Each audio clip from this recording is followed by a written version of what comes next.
Assalamualaikum warahmatullahi wabarakatuh. Perkenalkan, nama saya Muhammad Farul Amin dengan nomor NIM 20000182777. Di sini saya akan menjelaskan mengenai tugas proyek saya dalam mata kuliah pemrograman mobile. Di sini saya membuat 3G Power komputer mobile app.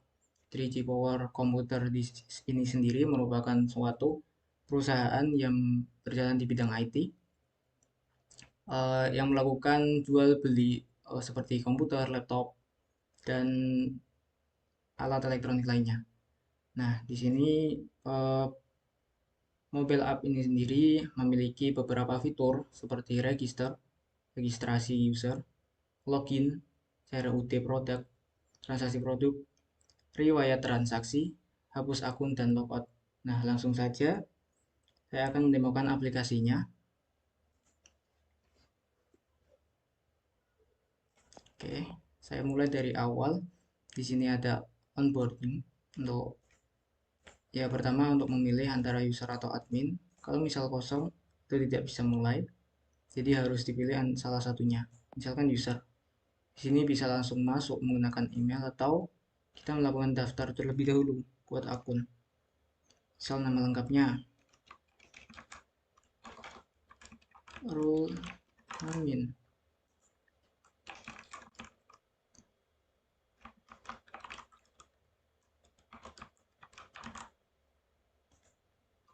Di sini juga dilengkapi dengan uh, validasi input user. Kalau misal ini passwordnya masih kosong, maka akan keluar terus password harus diisi. Begitu juga dengan email,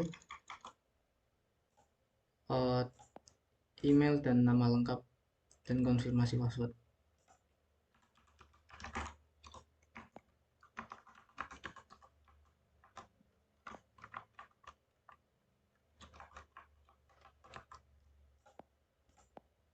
Nah, kedua password harus sama.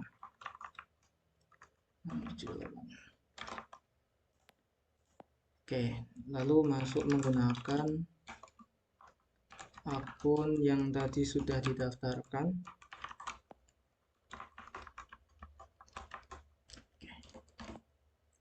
Nah, di sini ada jelajahi produk. Di sini ada tampilan produk yang dijual. Lalu ada transaksi, riwayat transaksi, ada akun. Di akun ini sendiri ada ya nama, email, edit profil, bakal sandi, kontak kami, dan hapus akun. Di bawah ada logout. Nah, misal saya akan membeli salah satu. Di sini juga ada semacam validasi inputnya harus ada gitu, atau minimal harus membeli satu, dan tidak boleh melebihi stoknya. Misal stoknya cuma 3, kita beli 5 itu nggak bisa. Misal beli satu, nah itu akan masuk ke transaksi. Lalu maaf, lalu misal beli lagi, ini beli 2. Nah, di sini akan diurutkan sesuai dengan tanggal atau waktu belinya. Diurutkan sesuai waktu beli yang terbaru terlebih dahulu. Terus di detail transaksi ini kita bisa membeli lagi barang yang sama. Misal beli satu. Nah, nanti akan tertambah di sini. Kemudian ini untuk stoknya akan otomatis berkurang apabila dibeli oleh user. Nah, di edit profil ini ada ID pengguna, nama lengkap, dan email. Misal saya akan mengganti nama lengkapnya, ada typo misal gitu, sama emailnya, misal dikasih angka 123, simpan. Nah, itu akan tersimpan langsung ke database, dan di sini juga akan berubah. Untuk mengubah kata sandi, misal kata sandi barunya sampai 9, 1 2 3 4 5 6 7 8 9. Nah, nanti saat logout itu akan otomatis ketika masuk akan harus menggunakan kata sandi yang baru. Nah, kontak kami ini ada cabang, ini alamat cabang, ini akan otomatis menuju ke map, Google Map. Tuh.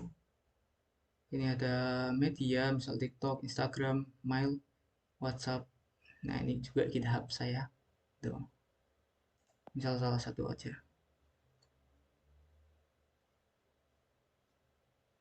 Ya. Oke, lanjut mungkin. Lalu ada logout. Untuk hapus akun nanti saja. Kita masuk ke admin. Admin ini ada email untuk admin khusus sendiri.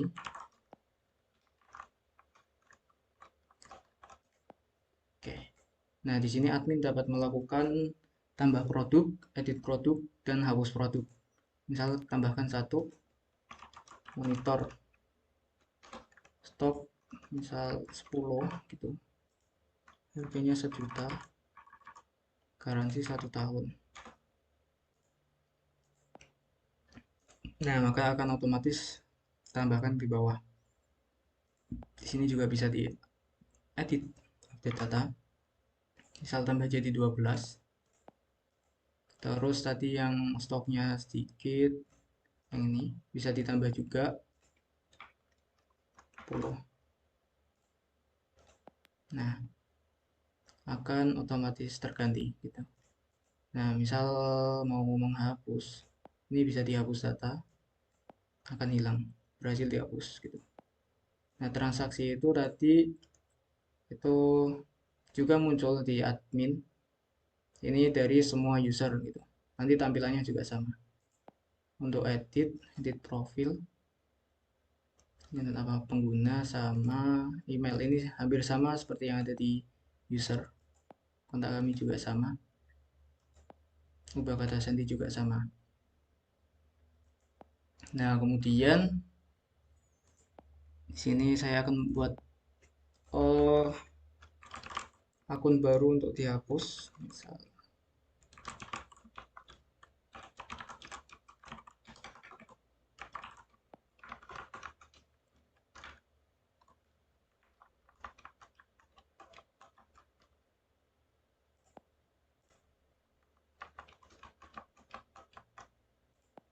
Oke.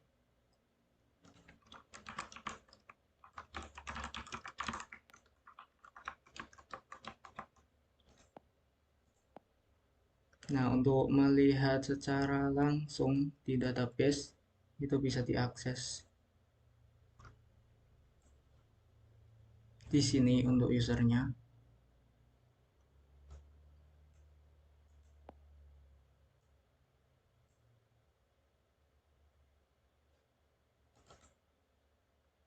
Nah, ada di sini. Kalau misalnya ini dihapus, maka di sini akan otomatis terhapus. Dan user tadi juga tidak bisa login secara otomatis.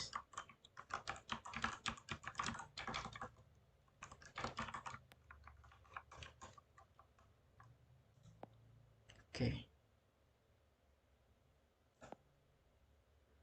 Oke, mungkin untuk demonya cukup seperti itu. Kemudian saya akan lanjutkan di penjelasan secara singkat mengenai program yang saya gunakan. Di sini saya menggunakan Java dan database-nya saya menggunakan room persistent, belum menggunakan database yang online di server seperti itu. Lalu untuk menyimpan uh, user yang login itu saya menggunakan shared preference, termasuk untuk menyimpan auto login tadi. Jadi kalau misal user sudah login, mereka tidak perlu login lagi sebelum mereka keluar gitu. Nah, untuk database saya di sini terdapat 3, yaitu yang pertama ada product, terus transaction, dan user. Nah, kemudian dimulai dari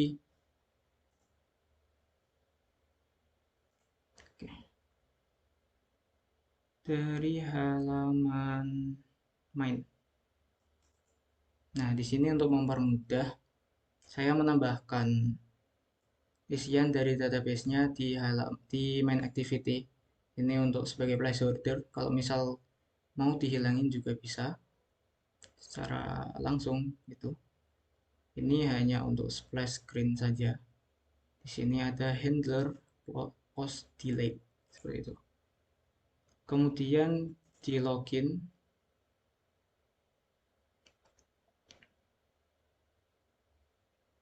ini saya menggunakan ini role untuk mengatur user itu sebagai user atau pengguna itu sebagai user atau sebagai admin.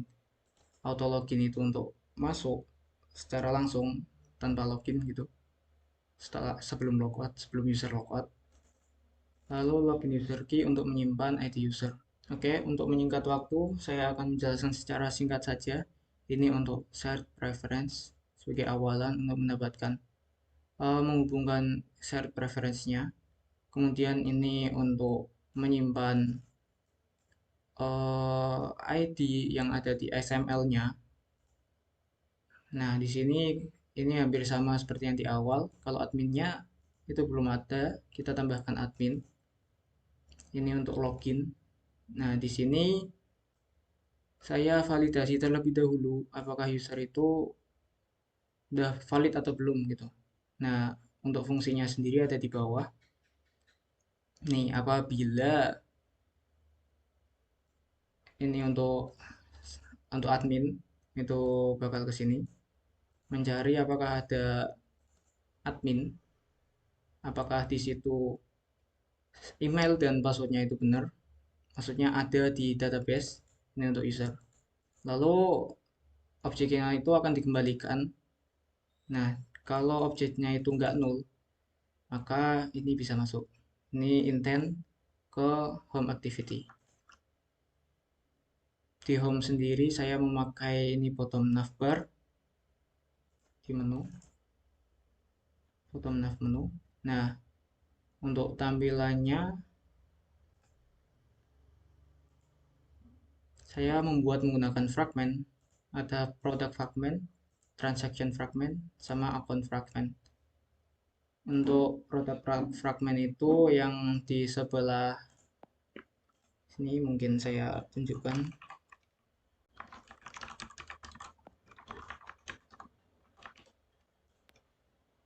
Nah, untuk produk fragment itu yang beranda ini untuk produk, yang transaction itu untuk yang transaksi, akun itu untuk ya yang akun ini. Kemudian di oh ya tadi kelewatan juga yang di register. Nah, untuk proses validasinya di sini. Oke, maaf tadi ada sedikit gangguan. Saya lanjutkan. Tadi udah login, home, register. Ini saya ketinggalan tadi.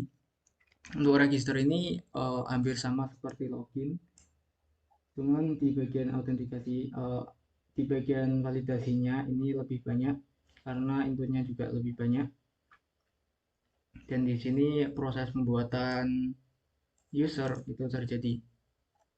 Kemudian di bagian fragmentnya sendiri, di produk fragment, ini halaman di sini, halaman yang beranda maksud saya, maaf. Nah, di sini saya memakai list view yang dapat menampilkan eh, produk-produk ini secara berulang seperti itu. Sama halnya dengan transaksi di sini, tapi ini masih kosong, saya isi terlebih dahulu mungkin.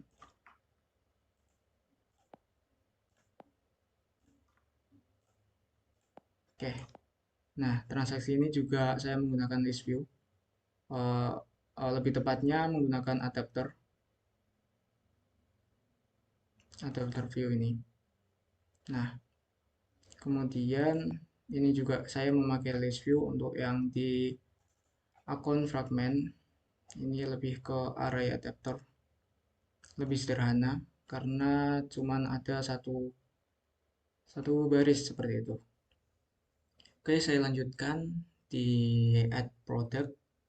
Add product ini prinsipnya hampir sama seperti registrasi. Di sini membuat apa ya namanya? Membuat suatu produk baru sama seperti registrasi yaitu membuat user baru. Ini ada fungsi make product. Ini akan mengembalikan objek produk itu ke sini. Nah, objeknya itu akan langsung otomatis dimasukkan ke database menggunakan DAO. Ini menggunakan dimasukkan ke room persistent seperti itu. Ada proses ini juga validasi masih sama, kalau ada isian itu bakal ada proses validasi. Nah, di update produk ini untuk update produk itu ini hampir sama juga seperti make product, cuman di sini saya memakai fungsi update menggunakan room persistent. Itu untuk update cukup mudah, hanya menggunakan fungsi yang telah disediakan dengan dengan ID yang sesuai gitu. Di sini query-nya juga terdapat di database untuk produk DAO. Nah, query-nya di sini untuk update produk. Nah, di sini ada fungsi update produk. Nah, ini dimasukkan produknya, terus objeknya itu akan dikembalikan ke sini dan otomatis diupdate gitu, menggunakan produk DAO yang ini. Nah, lalu untuk proses hapus di sini ada di case 1 ini. Untuk proses hapus itu juga cukup mudah, hanya menggunakan delete, fungsi delete yang ada di produk DAO ini. Jadi nanti akan otomatis dihapus oleh library room persistent. Nah, kemudian untuk user transaction ini tampilannya yang di sini. Jadi yang atas ini untuk menginputkan seperti ini informasi ID, terus nama, harga dan lain-lain. Ini untuk menginputnya, codingannya di sini. Lalu ketika mengklik checkout ini akan jalan. Terus di bagian ini akan membuat transaksi baru dan dimasukkan ke database. Tuh, pakai insert all. Dan ini ada produk juga. Stoknya itu akan diupdate dengan menggunakan fungsi yang ada di sini. Jadi update produk set stock itu stok, dimana produk ID-nya itu sama dengan produk ID. Nah gitu. Mana tadi user transaction. Jadi ID-nya ini terus stoknya itu diganti dengan stok awal dikurangi jumlah belinya gitu. Untuk proses ini juga ini saya memakai add text change listener pada inputnya. Itu jadi kalau misal ada perubahan di input di edit text ini bakal otomatis dihitung totalnya seperti itu. Kemudian di detail transaksi ini cuman ada memasukkan informasi. Jadi ini dari inisialisasi button. Untuk text view ini untuk mengisi datanya, data text view ini tanggal, nama dan lain-lain. Kemudian untuk button ini akan dimasukkan kembali ke user transaction. Kemudian yang terakhir itu ada our contact. Ini cuman berisi link-link saja. Di sini kontak kami berisi link-link ada di button. Kalau diklik itu bakal ke link yang ada di sini, yang ada diisikan ini. Nah, mungkin cukup sekian penjelasan dari saya. Saya menyadari bahwa banyak kekurangan dari aplikasi yang saya buat dan dari penjelasan saya sendiri. Terima kasih atas perhatiannya. Wassalamualaikum warahmatullahi wabarakatuh.